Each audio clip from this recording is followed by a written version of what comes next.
आता कॅन्सर होण्याच्या कारणांचा जेव्हा आपण विचार करतो तर सगळ्यात इम्पॉर्टंट कारण म्हणजे तंबाखूचा वापर करणे. मग तर तंबाखू कोणी स्मोकिंग करत असेल किंवा तंबाखू खाणं असेल किंवा त्याचे वेगवेगळ्या फॉर्ममध्ये आपण तंबाखू खाल्ली जाते, जसं गुटखा असेल, खैनी असेल, ह्या सगळे पदार्थ खाल्ले जातात. या साधारणतः 30 ते 35% कॅन्सरचे जे पेशंट आहेत अशांमध्ये हे कॅन्सरचं खाण्याचं प्रमाण आढळून येतं.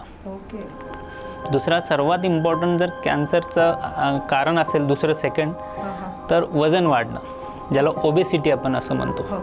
कारण BMI ज्याला बॉडी मास इंडेक्स असं जेव्हा म्हणतो ते नॉर्मल 28 आयडियली असला पाहिजे, 30च्या वर आपण ओबेसिटी असं कॅटेगरीमध्ये करतो. वजन वाढणे हा फार गंभीर कारण आहे कॅन्सरचं. बरेच कॅन्सर हे वजन वाढल्यामुळे होतात. हो. तिसरं महत्त्वाचं कारण आहे म्हणजे डाएट. आपण काय खातो हे फार इम्पॉर्टंट आहे. कारण साधारणतः सरळ आपण विचार केला तर माणसाच्या शरीरामध्ये एकतर हवा, श्वासोश्वासाद्वारे हवा घेतली जाते, तोंडावाटे अन्न किंवा पाणी घेतलं जातं. तर हे हवा जी घेतोय आपण ती पूर्णतः प्रदूषित हवा आहे, पोल्युटेड आहे. आणि हवेमध्ये हे कार्सिनोजन भरपूर असतात. ते शरीरामध्ये जाऊन ते म्युटेशन करू शकतात. दुसरं खाण्याच्या जे गोष्टी आहेत त्याच्यामध्ये आजकाल केमिकल्स, पेस्टिसाइड एवढं मोठ्या प्रमाणात वापरलं जातं. या सर्वांचा शरीरावरती फार वाईट परिणाम होतो.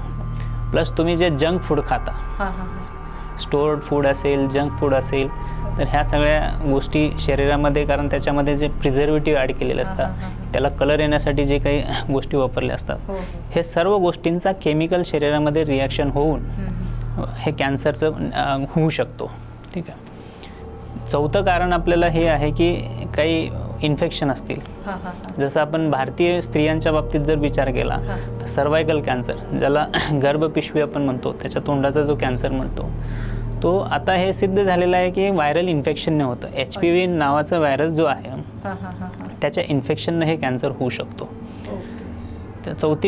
पाचवी गोष्ट हे आहे की अनुवंशिक, म्हणजे एखाद्या फॅमिलीमध्ये काही अनुवंशिक आजार असतील, त्यातल्या त्यात कॅन्सरसारखे आजार, तर ते अनुवंशिकतेने त्या पुढच्या पिढीपर्यंत येत राहतात.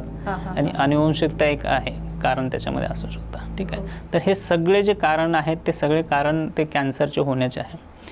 इथे मला एवढंसं नमूद करावं असं वाटतं की आपण जेव्हा कारणांचा जेव्हा विचार करतो तर 100 पैकी साधारण 60 ते 70% लोक जे कॅन्सर होऊनमुळे येतात ते सगळे अवॉइडेबल कॅन्सरचे कारण आहेत.